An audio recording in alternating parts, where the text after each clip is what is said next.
So welcome to our webinar for the MSc Regenerative Medicine. My name is Dr. Kristen Brown, and my colleague, Dr. John Connolly, I think you can see on the screen as well.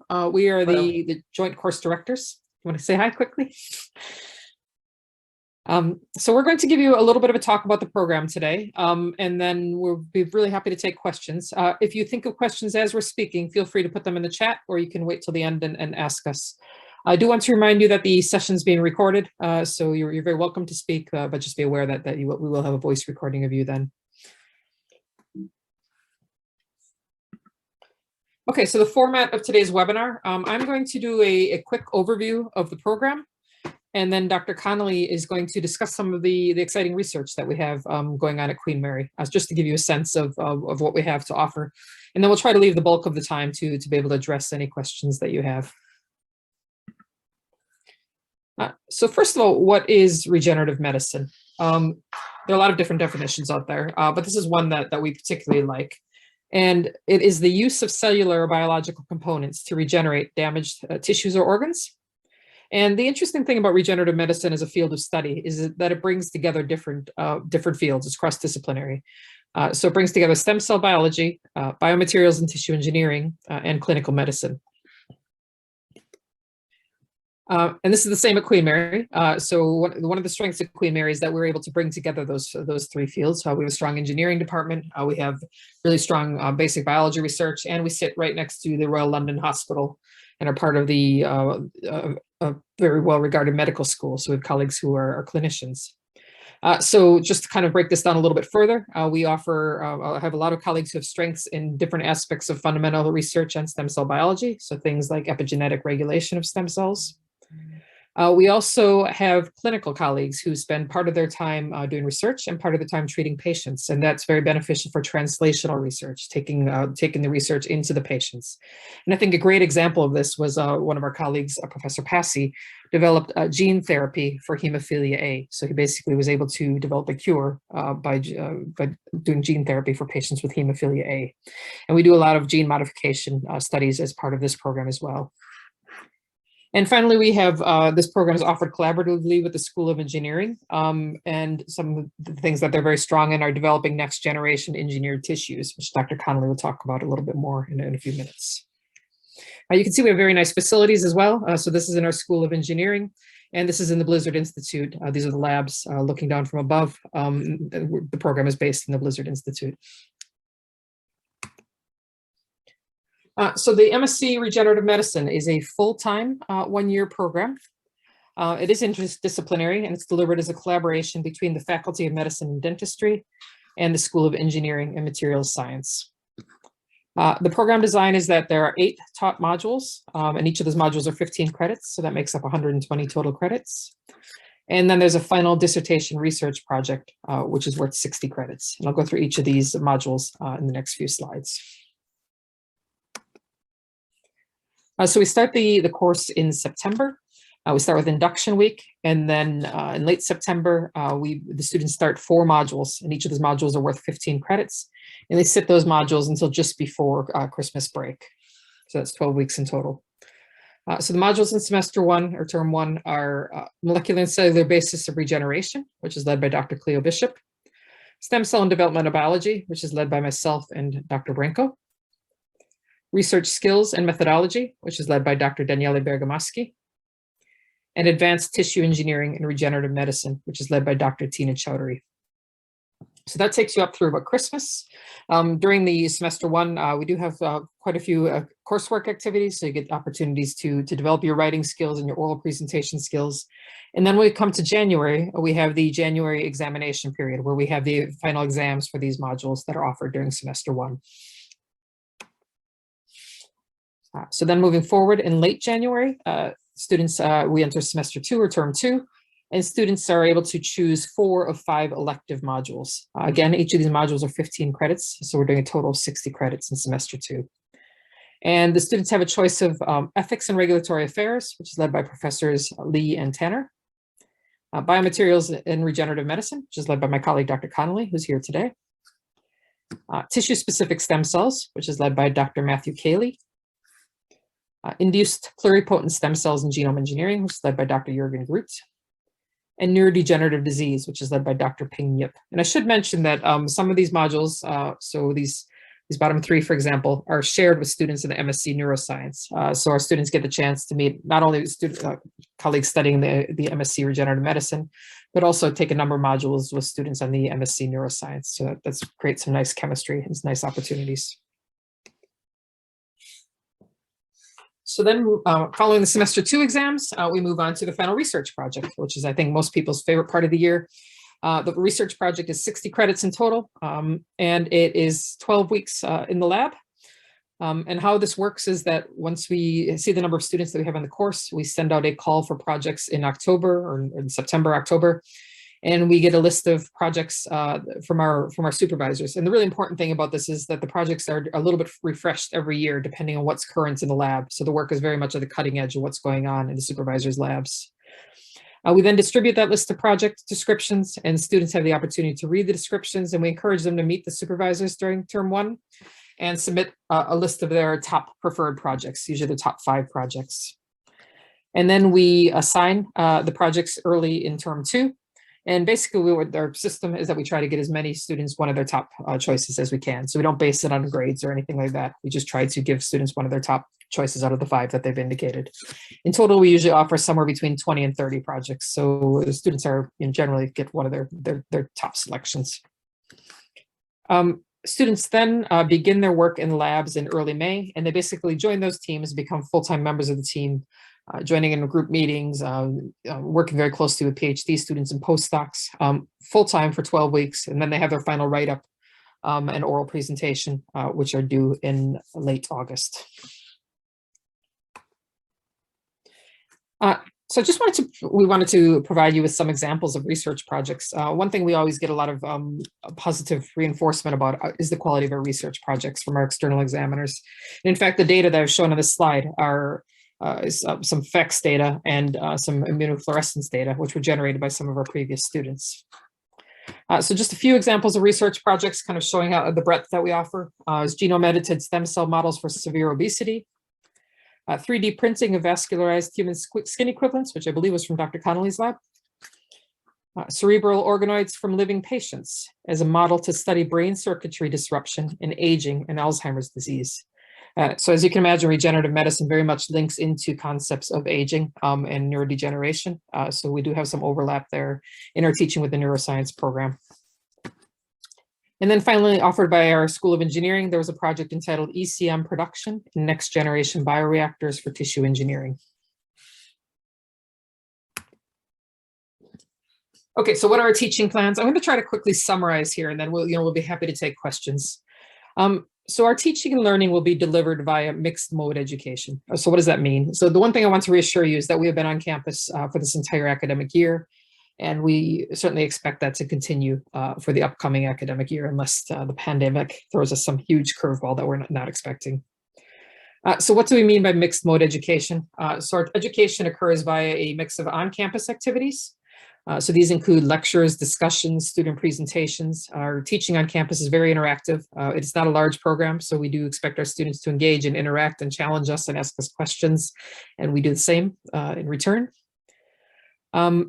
And then these on-campus learning activities are supported by asynchronous or online activities. So this might be some external reading that we suggest, or some videos to help reinforce different concepts, or perhaps a quiz to go through the content of the lecture. Students are able to attend in the classroom, and that's certainly what we encourage the most, because that allows us to have the best interactions. But we also are able to offer what's called mixed mode. So students can log on and attend taught sessions remotely if they are unable to attend on a particular day. In terms of assessments, exams will be delivered online. We've been doing this for a few years now since the pandemic started, and have designed really nice assessments that can be completed. Well, at the moment it's over 24 hours. I guess we're discussing how long students will have to complete them going forward. And then finally, students start their full-time thesis projects in May of 2023. So that's our plan going forward. I don't think we see any huge changes to this occurring. But if there's anything we've learned over the last couple of years, it is that we have the ability to be flexible and adapt if we need to.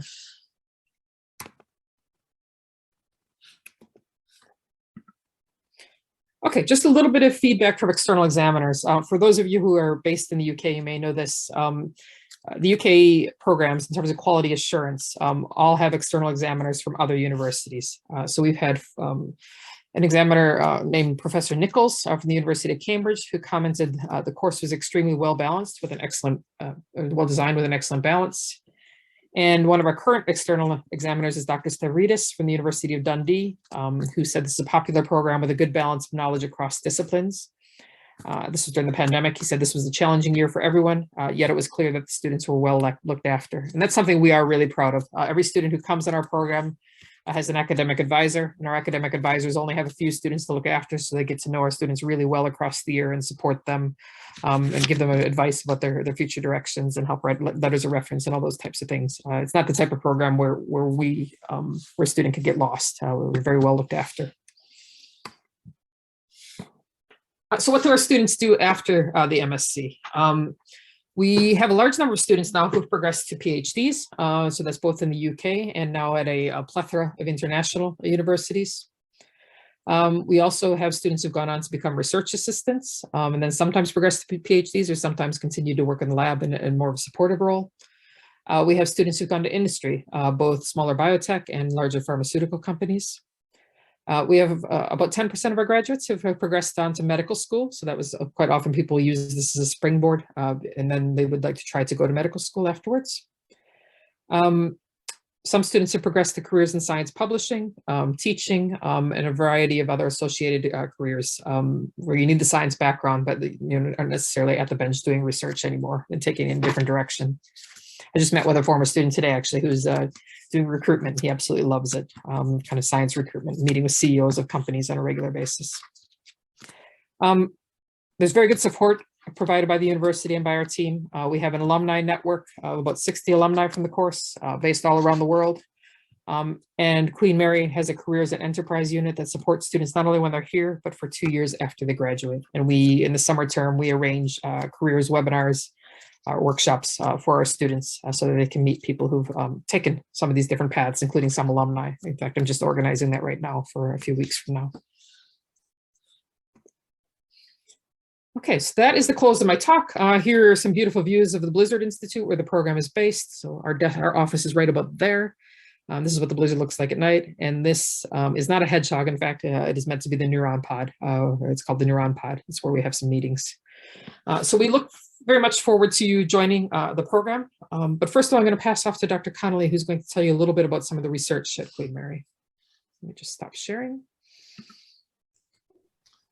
Okay, I will share my screen.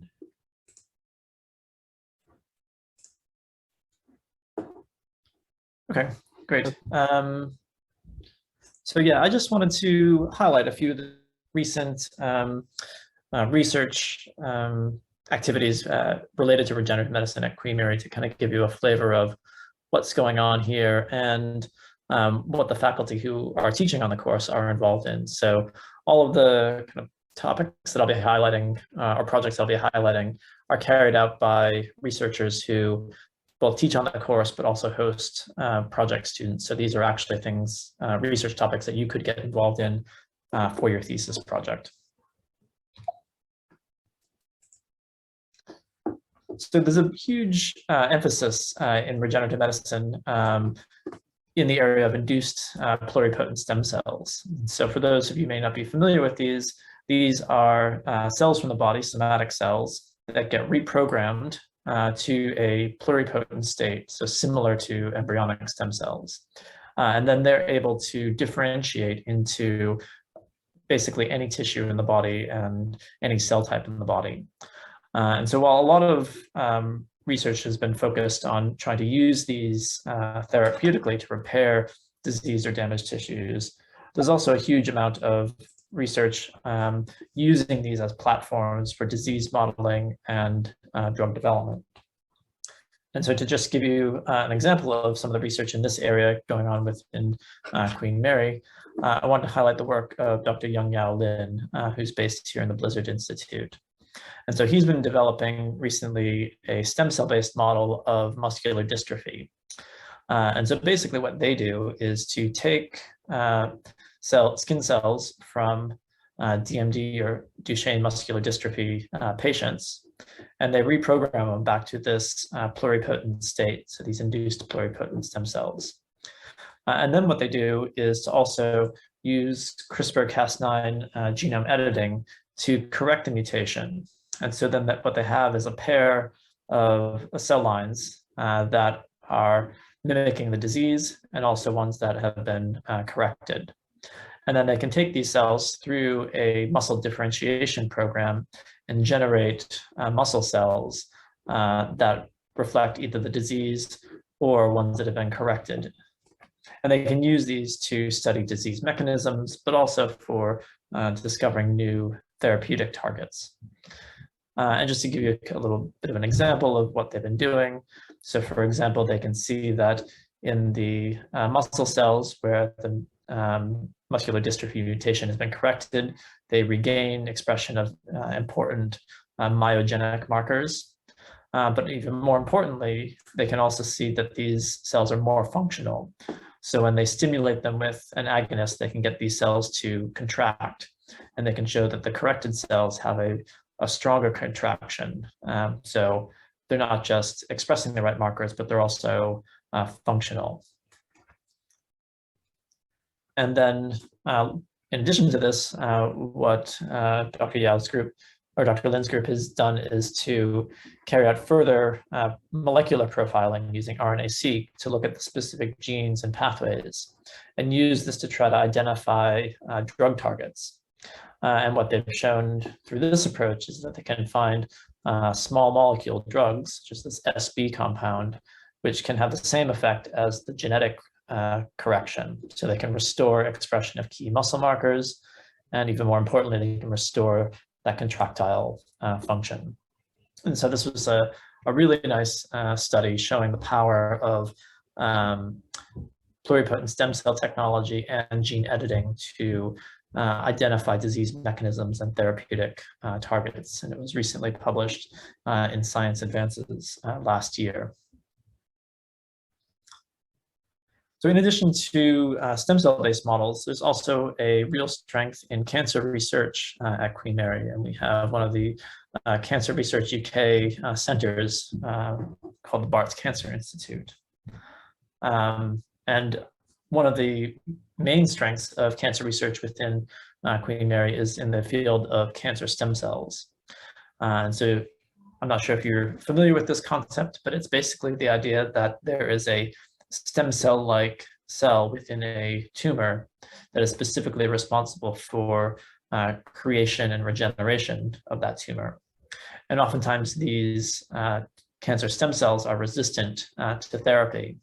And so there's a huge amount of research trying to identify these cell types and ways of targeting them more specifically so that you can permanently kill and destroy the tumor. And so a couple of researchers actively involved in this area that teach on the course and are Professor Sylvia Marino, who studies brain cancer, and Adrian Biddle, who studies squamous cell carcinoma. And then lastly, I just wanted to highlight some more translational work. And so this is again in the field of oral cancer, and it's work done by Dr. Wojtek Te. And it achieved or received quite a bit of interest in the wider press for his work that's been developing a rapid PCR test for detecting mouth oral cancer. And so this was quite exciting because it's a way of potentially detecting early on the development of oral cancer, which is one of the very invasive types of cancer and has a very poor prognosis. So this is quite exciting work, and Dr. Te is one of the project supervisors for the course. So just to kind of summarize some of the highlights today, I've talked about or shown you some of the stem cell-based models of human disease, which is a huge area of research within the university, cancer stem cells, and also immunotherapy, which is another big area of research. And so all of these are really trying to push forward this basic science that will ultimately lead to therapeutic innovation and deliver benefits for patients.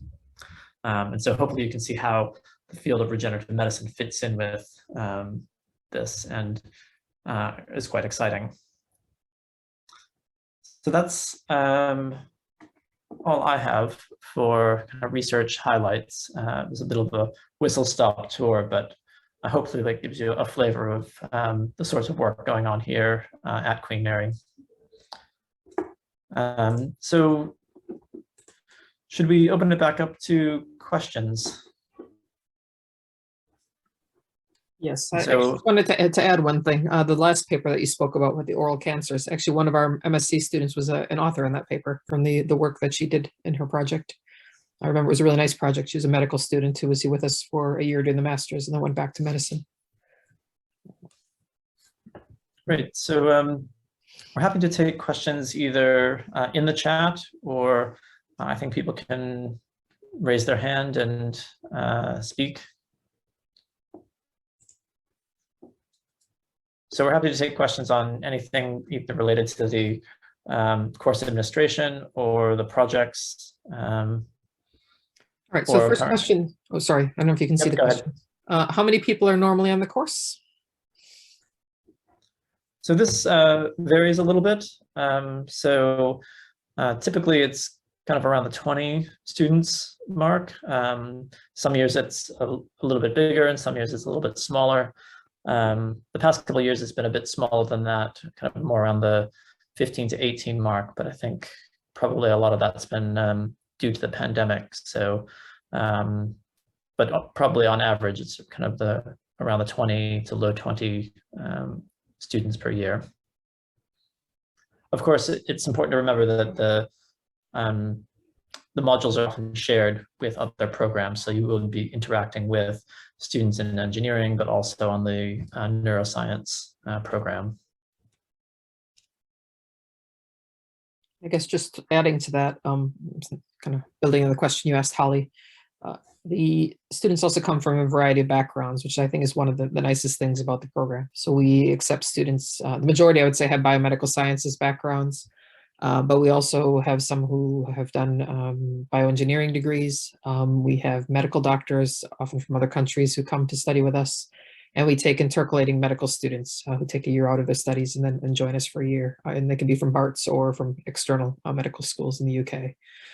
So that creates a really nice synergy within the group of sharing expertise. And certainly I learn from things from students every year that that I didn't know because you have this nice mix of backgrounds.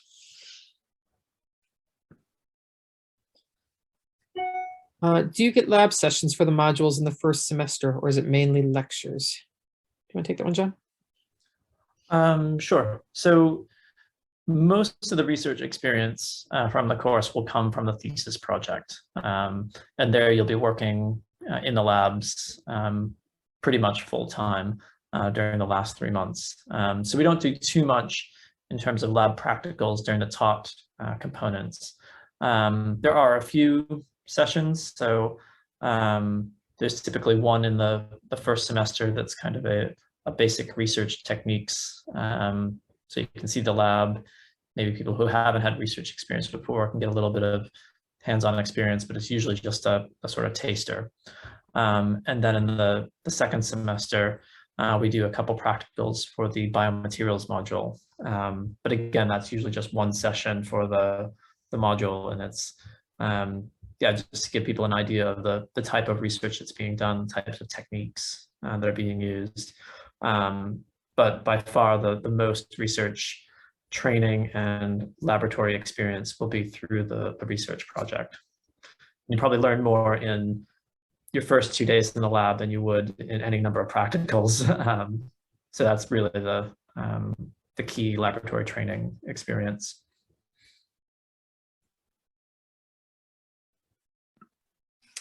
Thanks for the question, Kitty.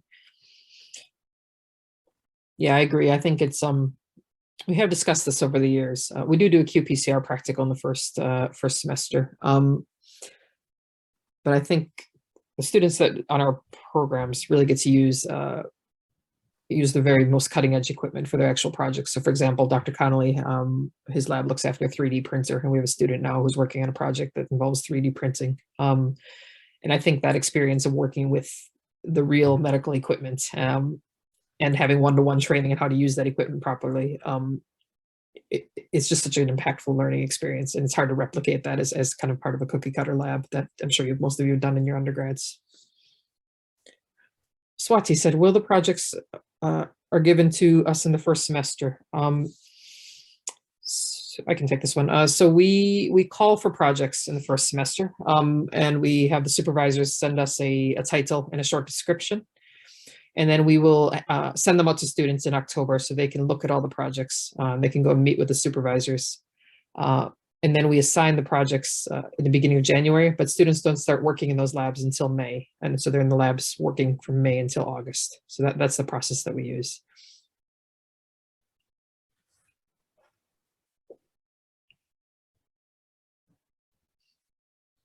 I'm just curious, would you guys mind typing in the chat where you're from today? I'm just curious where we've got people signing in from, your city or your country.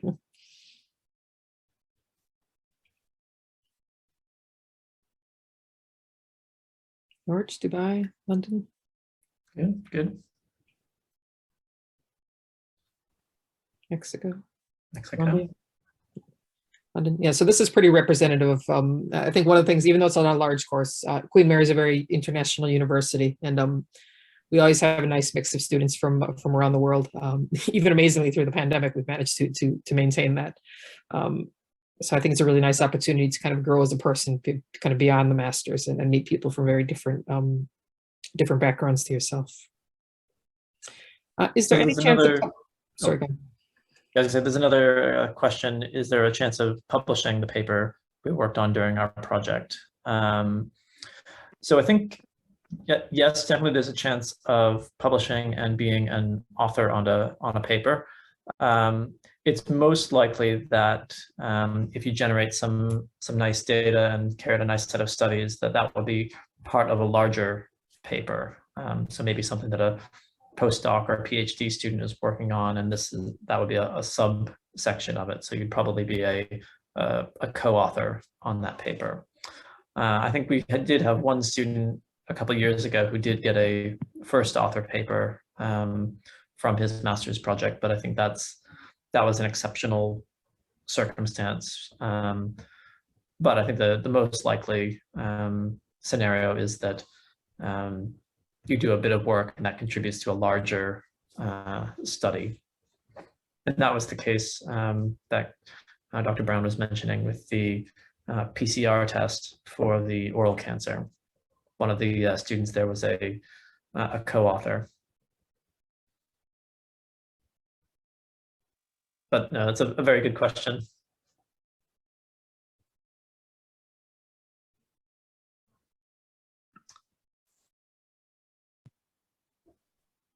We missed someone from India as well. So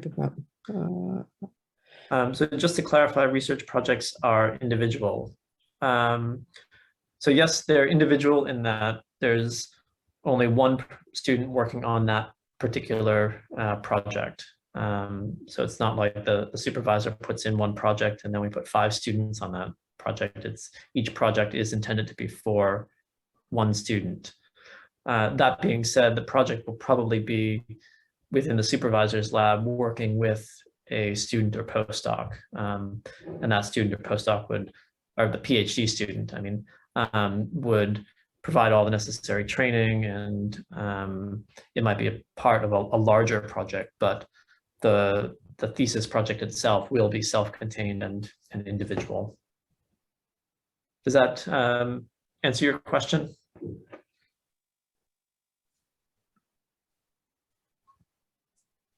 Okay, great. We have one lab that tends to take a couple of students each year. So sometimes we have multiple students in the lab, but we're always very careful that they're assigned to different project titles, Laura, because we, it's important that people have their own project to work on. Yeah, in that case, the supervisor has a completely different project description for each of those. Good. Assessments will be written exams and projects, right? Do you want to talk about the different types of assessments? How about you? You want to take this one? Yeah, happy to. So we do a mix of, Swati, we do a mix of assessments on the program. Of course, well, we think it's really important to develop written and oral communication skills. And the other thing that we think is really important is to develop the ability to interpret data. So we start off the year with some formative assignments. So formative means that you get feedback, but you don't get a grade for it. And that's just to kind of develop people's confidence. So early on, we have students write a paper and give a presentation, called a journal club presentation, where they present a scientific paper in a group, and then we give them feedback on how we think they did in their written report and in their oral presentation, just to help them develop. There's no mark for that. And then as the year moves on, we have a variety of things along those lines. So students choose scientific papers and present them. They choose topics and present them. Sometimes we do literature reviews where they write an essay about a topic. On Dr. Connolly's module, they do a grant proposal, working with a colleague. They actually identify a scientific problem and then write a grant as to how they would propose to address that problem. So that's a really nice real world kind of assessment. And then of course we do have exams. So the exams are now online, as I mentioned earlier. And as a result of that, we need to make exams that challenge students. So they aren't just multiple choice questions, but we really encourage students to look at data and interpret what that data means, or talk about the mechanism of how a particular thing works. Sorry, I'm not being very articulate there. So that's, we try to develop the skills that the students will need so that when they get to the projects in semester 3, they're really confident with writing, they're really confident with getting their final oral presentation, and they're really confident about how to look at data and perform statistics and analyze. Oh, I forgot there's a statistics assignment. So it's all very, very well thought to develop students so that they're kind of well-rounded scientists by the end of the year. Did I miss anything? I think that's it. Yeah. That's good.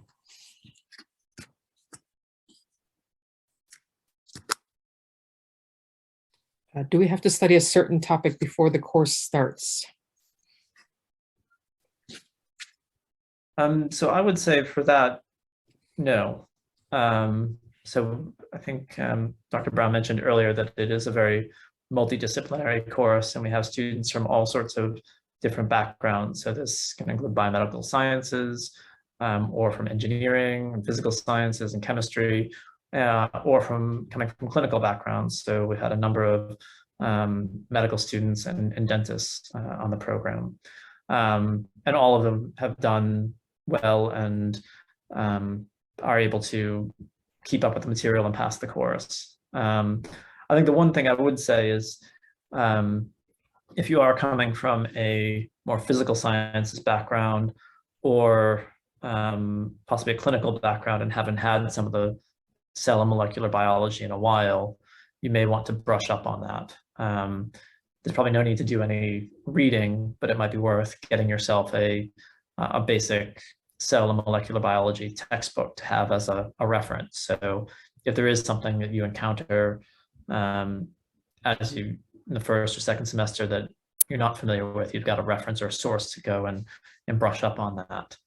And the other thing I would say is that because it's a multidisciplinary course, nobody will have a background in every subject. So we cover topics in engineering, we cover topics in cell biology, and so no student will have a complete background in all of that. So there will be something on the course that will be new for everyone. But I think that's part of what makes it interesting and exciting.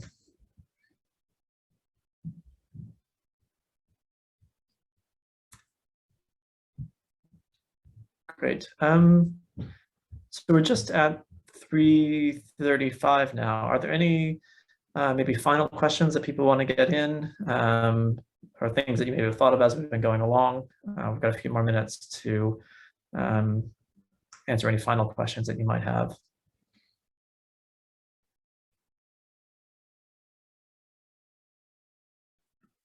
I guess just while you have a think about that, we will start sending out newsletters roughly every month or so, little updates that will have key information like the start dates for the program. updates on some of the research that's going on. So start looking for those in your email inbox. Probably start them at the beginning of June. And really importantly, if you have any questions, feel free to contact Dr. Connolly or myself or the shared email inbox, and we'll be very happy to arrange a time to chat with you via Zoom individually. It's not a large program, so we have the luxury of doing this because we don't have 500 people that we need to talk to, and we know it's a big decision for you to go and study a master's. It's it's an expensive decision, and we're really happy to talk through and make sure it's the right decision for you. And we'll be honest with you if we think that there's another program that might suit you better. I think it's, for us, we want students who want to be on the program because then it's a better experience for everyone. Okay, last call for questions.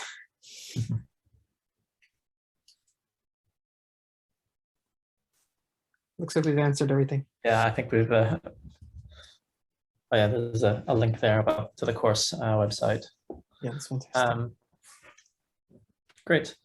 Well, thank you everyone for logging in today. It was nice to meet you electronically, and I hope you found today's session informative. And yeah, just like Dr. Brown said, if you do have any questions, feel free to get in touch. Thanks, everyone. Bye-bye. Bye.